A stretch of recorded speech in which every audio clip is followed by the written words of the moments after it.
Ladies and gentlemen, what is up and welcome to the channel. Today I'm going to be giving you 10 top tips for beginners in Marvel Contest of Champions. Now we're going to get right into it, guys, with tip number 1, and it's a very important one that a lot of beginners, I see so many people make this mistake, and it is don't ever sell your champions. Selling champions is an incredibly bad idea, so you might be a little bit enticed to sell your champions when you hit over the sell button, because they give you a bit of ISO, a bit of gold, and some fragments to form the next tier of champion up. However, if you obtain a second copy of that champion, you're essentially going to get double the rewards for selling that champion and also still have that champion. And if you dupe that champion enough times and bring it up to the max awaken level, then you get a crystal as well when you dupe it, as well as the double rewards, which can give you even more rewards and some rarer stuff and an exclusive champion there. So yeah, guys, do not ever sell champions in the longer spectrum of the game. If you do, you are crippling your progression so much. So yeah, guys, just don't sell champions. Number 1, cannot emphasize that enough. Now the second one is about kind of what to spend your units on.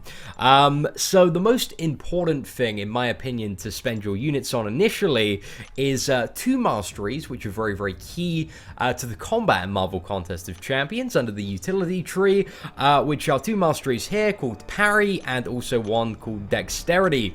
And these are known commonly in the community as Parry and Evade, and they are a huge part of playing the game effectively. If you can parry and evade well, then you can literally do fights without taking any hits at all, which is going to save you a ton of units on potions, a ton of units on revives, and mean that you can do the more difficult content to get the better rewards.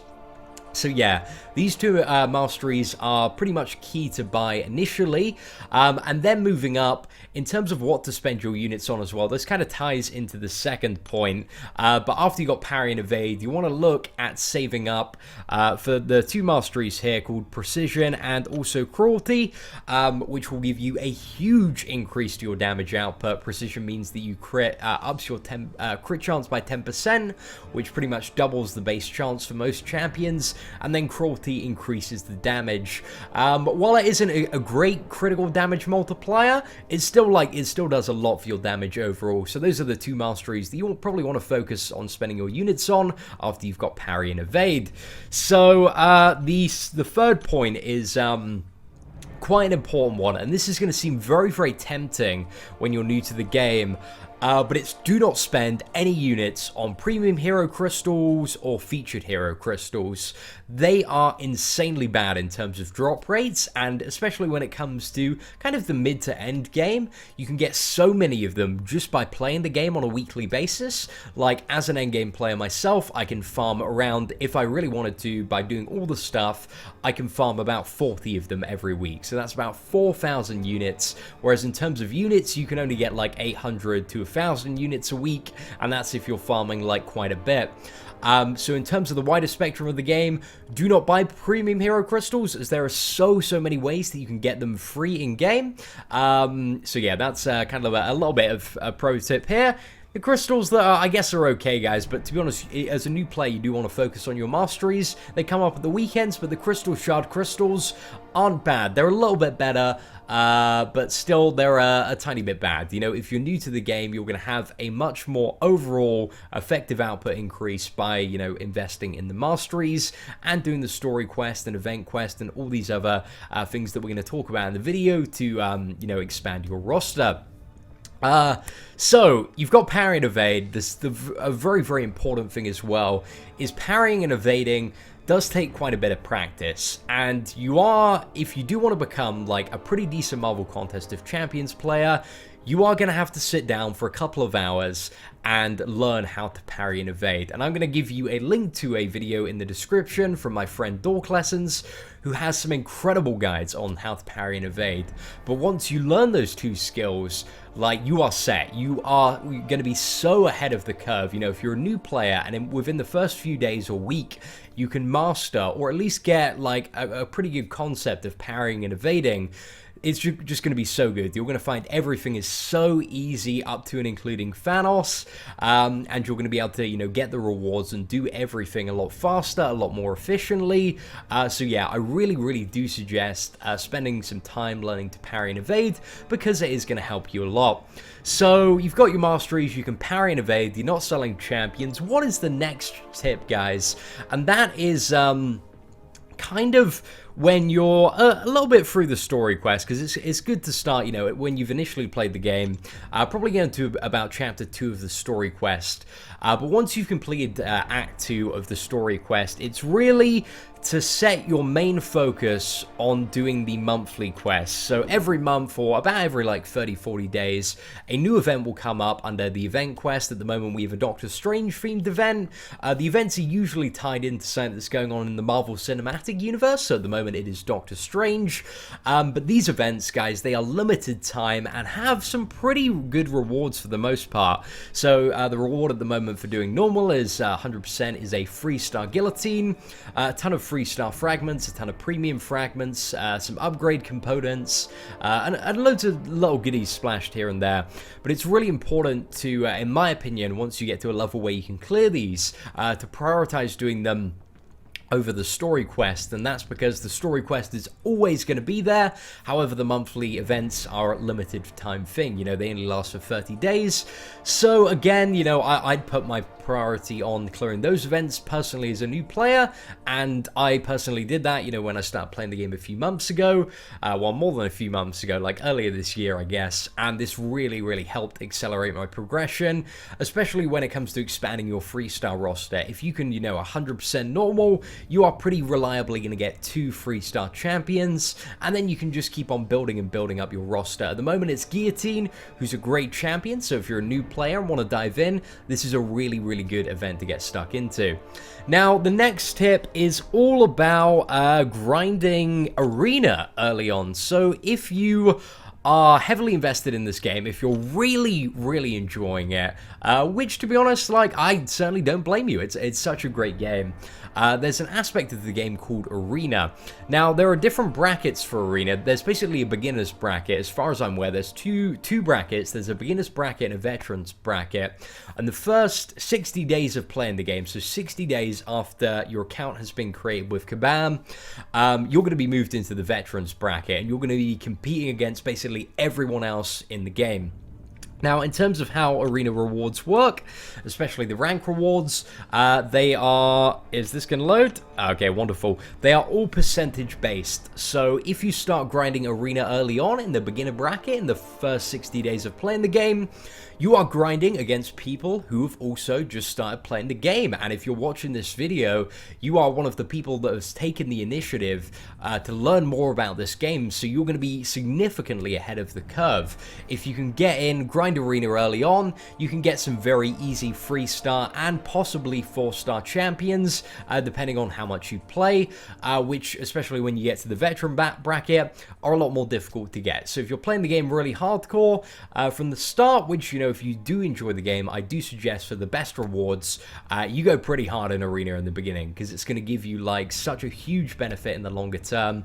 You can get some of the featured champions, which are the new and exciting ones, so it's pretty cool. But at the very worst, you know, get some good 3-star champions. So the next tip is tip number 7, guys, is about spending money on the game. So my opinion, and I kind of wish I was told this when starting the game, I think Marvel Contest of Champions and any really free-to-play game, if you're enjoying it, if you're spending a lot of time with it, I don't think there's any shame in spending money on it at all. You know, it's something if you're investing hours into, like, why not kind of jazz it up a little bit more? But if you do want to spend money on the game, wait for some really good offers to come up. And new offers usually come on the store Monday, Wednesday, and Friday. Now, these are just like rough days because they can really appear at any time, but those are the most common days that they do come up. And some of the unit bundles have like tons of 4-star fragments or even a fully formed 4-star hero associated with them.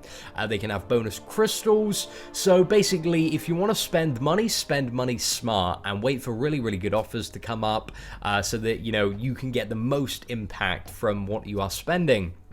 Okay. And now we go on to tip number 8, which is get into or form an active alliance early on. So what I mean by an active alliance is basically when you go to, well, you're probably going to be inducted into alliances quite early on in the game. But what I mean when I say an active alliance is you want to make sure you're in an alliance where everyone in the alliance has logged in the last day and that they are as active as you are. And if they're not, then you probably want to look at creating your own one, especially in kind of the beginner section of the game. Alliances do cycle quite quickly because everybody's like rapidly progressing up. So it might be hard to find a stable one, but you could possibly form your own. That is also a solution. But if you have 30 active people in an alliance early on, one of the things that's going to net you a ton of rewards as well is just all the events that are going on in Alliance. You can get so many like crystal fragments and upgrade components and stuff. There are some really great rewards from doing all the stuff and things. So yeah, basically get into and make sure you're contributing to a really active alliance. That's a very important part of fast-paced progression in the game. Also being an alliance, that's going to unlock Alliance Quest and Alliance War, which are additional rewards, additional sources of fragments, and all sorts of fun stuff.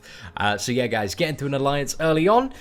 So tip number 9 is have a look at my tier list. So I've made...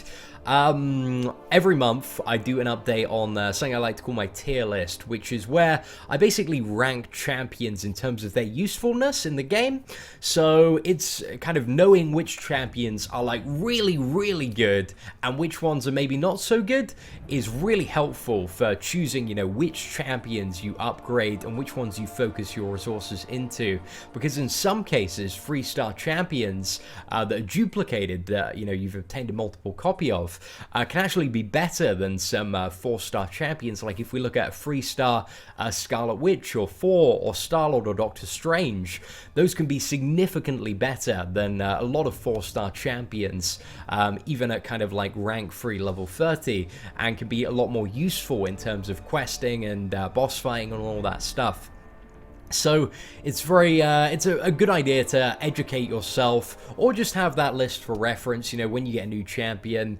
Again, it's just personal opinion for the most part. Well, personal opinion and also like a lot of opinion of the endgame community, like which champions are played often. I do take a lot of input from that.